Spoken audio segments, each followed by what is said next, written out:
धाकड़ खबर बेखौफसुमा बेबाक अंदाज। धाकड़ खबर के न्यूज़ से मैं आपके साथ हूं अकरम रईस खान। जिस दौर में कुछ तथाकथित मुस्लिम मौलानाओं द्वारा आरएसएस चीफ मोहन भागवत को राष्ट्रपिता और राष्ट्र ऋषि बताया जा रहा है और आरएसएस चीफ मोहन भागवत भी मुसलमानों से नजदीकियां बढ़ाते हुए दिखाई दे रहे हैं, उस दौर में, जी हां, उस दौर में भारतीय जनता पार्टी के एक सांसद ने और भारतीय जनता पार्टी के एक विधायक ने खुल्लम खुल्ला आरएसएस चीफ मोहन भागवत को अपमानित किया है। जी हां, मोहन भागवत को अपमानित किया है और इतनी बड़ी घटना और इतनी बड़ी वारदात के बाद भी नरेंद्र मोदी खामोश है, अमित शाह खामोश हैं। भोंपू मीडिया और उसके दलाल चाटुकार दंगाई पत्रकारों का भी इस पूरे मामले पर खून खोलता हुआ नहीं दिखाई दे रहा है, जिससे कई तरीके के सवाल पैदा हो रहे हैं कि क्या भाजपा के सांसद और विधायक के जरिए जानबूझकर मोहन भागवत को अपमानित करने का काम करवाया जा रहा है या एवे ही ये घटना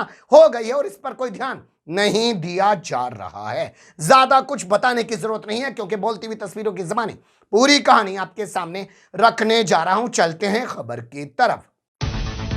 आप लोग जैसा कि जानते हैं कि 5 अक्टूबर को दशहरे के मौके पर आरएसएस के हेडक्वार्टर से मोहन भागवत ने एक लंबा चौड़ा भाषण दिया। उस भाषण में उन्होंने कहा कि हम मुसलमानों को डरा नहीं रहे हैं, लेकिन हमारा नाम लेकर मुसलमानों में जो डर दहशत पैदा करने की कोशिश की जा रही है, हम उसको निकालने की कोशिश जरूर कर रहे हैं। इसीलिए हम मुसलमानों से ताल्लुकात बढ़ा रहे हैं, मुसलमानों से मुलाकात कर रहे हैं और मुसलमानों के नेताओं को या धार्मिक गुरुओं को अपने पास मिलने के लिए बुला रहे हैं। वो ये भी कह रहे हैं कि संविधान के दायरे में रहकर अगर किसी को अपना कोई विरोध दर्ज कराना भी है मुसलमानों के खिलाफ या किसी और के खिलाफ, तो वो सभ्य भाषा का प्रयोग करते हुए इन तमाम चीजों को जनता के, सरकार के सामने रखे। लेकिन लगता नहीं है कि आरएसएस चीफ मोहन भागवत की इन बातों का किसी पे असर हो रहा है।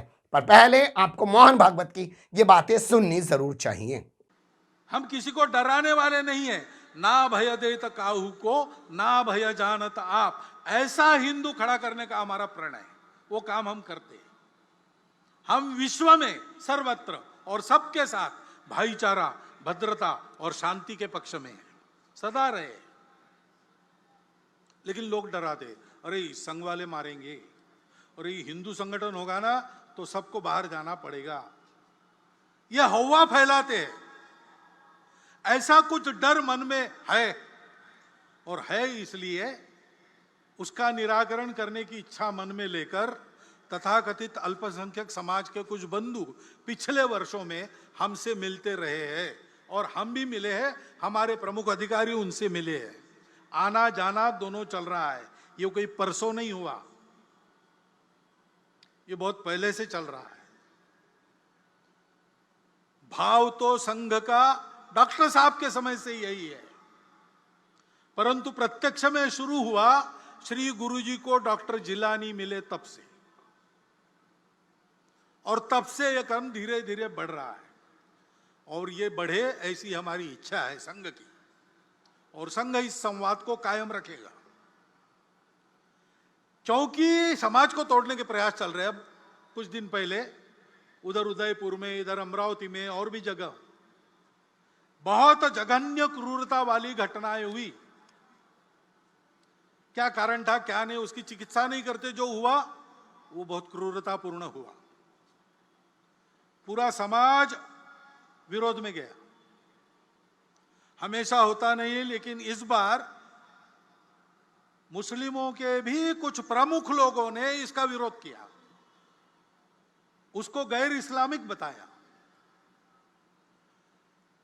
अन्याय, असत्य, अत्याचार, आतंक के खिलाफ ऐसे ही खड़ा होना चाहिए, ये अपवाद न रहे। सभी समाजों के सज्जनों को ऐसा मुखर होना चाहिए।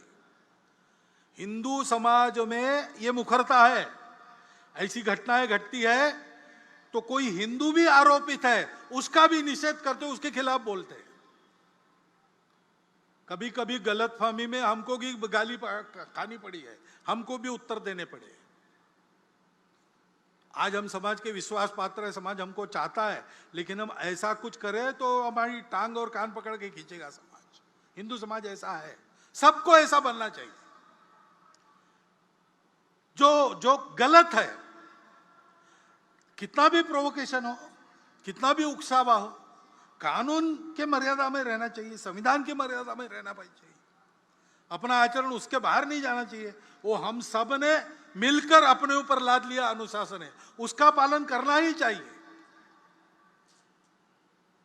नहीं करते तो गलत आचरण है, उसके खिलाफ मुखर होना चाहिए। ये मुखरता समाज का स्वभाव बनना चाहिए। इसके नियंत्रण में सक्रियता और सहयोग समाज का स्वभाव बनना चाहिए। इसकी आवश्यकता है। कानून संविधान की मर्यादा सबको पालन करनी चाहिए और उसके अंदर विरोध जताते समय भी अपने बोलने से समाज जुड़ जाए, टूटे नहीं। दिल को किसी के तोड़े मत, श्रद्धा को ठेस न पहुंचाए। इसकी चिंता करनी पड़ेगी, इसका ध्यान रखना पड़ेगा। सुन लिया आपने आरएसएस चीफ मोहन भागवत को। बड़ी ही अच्छी अच्छी बातें उन्होंने की हैं, बड़े ही प्यारे ढंग से उन्होंने बताने की कोशिश की है कि वो कितने भद्र पुरुष हैं, या उनका संगठन कितना है, या भारतीय जनता पार्टी या भगवा गैंग से जुड़े हुए लोग कितने भद्र हैं, और वाकई में वो भद्रता का परिचय देते हैं या नहीं देते हैं। लेकिन अब मैं आपके सामने एक के बाद एक 2 वीडियो रखने जा रहा हूं। पहला वीडियो है उत्तरी दिल्ली से भारतीय जनता पार्टी के सांसद परवेश साहिब सिंह वर्मा का, जो सीधे खुलेआम कह रहा है कि मुसलमानों का जहां भी हो सके, जैसे भी हो सके बायकॉट करो, और इस बात की शपथ भी दिलवा रहा है, संकल्प भी करवा रहा है। सुन लीजिए, देख लीजिए।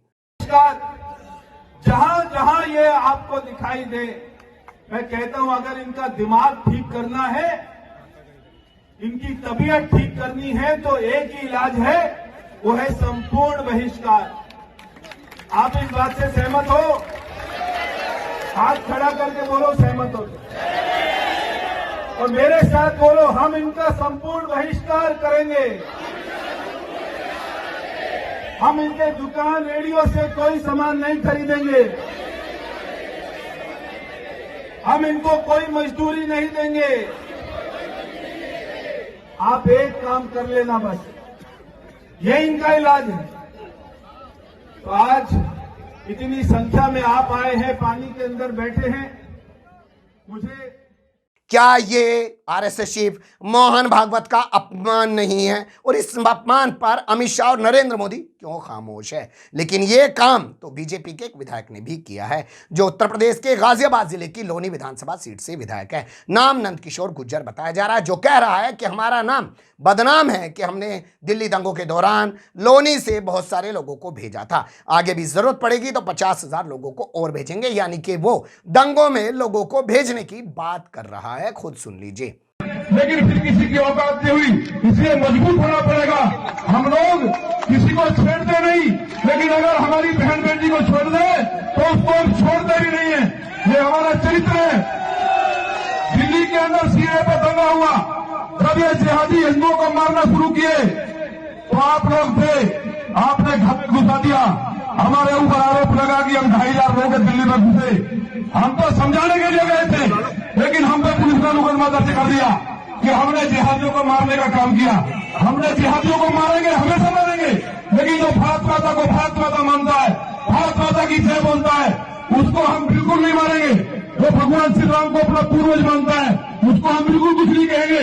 लेकिन जो हिंदुस्तान के अंदर आतंकवाद फैलाएगा, जो यहाँ इस तरह की हिंसक घटनाओं को अंजाम देंगे, आज के बाद कोई घटना न हो, ये संकल्प आप लीजिए। जाना एक दिन जरूर है, ये संकल्प लीजिए।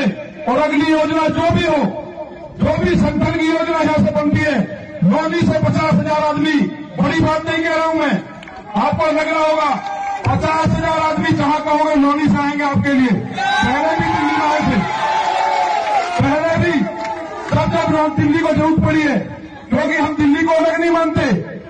जब जरूरत पड़ी। अब आप खुद सोचिएगा, क्या ये विधायक मोहन भागवत को अपमानित करने का काम नहीं कर रहा है? क्या उनके बयान के खिलाफ जाकर ये बयान नहीं दे रहा है? और इतने सबके बाद भी बड़ा सवाल ये है कि भोंपू मीडिया का खून नहीं खोल रहा है, नरेंद्र मोदी और अमित शाह खामोश हैं। क्या जानबूझकर मोहन भागवत के खिलाफ ये कोई साजिश की जा रही है, करवाई जा रही है? क्योंकि बताया जाता है कि मोहन भागवत और नरेंद्र मोदी के बीच एक अदावत चल रही है। नरेंद्र मोदी ने अपने बंदे दत्तात्रेय होसबले को आरएसएस में फिट करने की कोशिश की है, और आरएसएस के जो बड़े नेता हैं उनको वहां से हटवा दिया है। एक रस्साकसी चल रही है, क्या ये उसी की वजह से करवाया जा रहा है या ये जो खामोशी है ये एक संयोग है और इसको प्रयोग ना समझा जाए, या वाकई में कोई प्रयोग है और इसको संयोग ना माना जाए? आने वाला वक्त ही इस बारे में बताएगा। या यह भी कहा जा सकता है कि हाथी के दांत दिखाने के और खाने के और भागवत कुछ और बातें करते हैं और उनके जो गैंग से जुड़े हुए लोग हैं वो कुछ और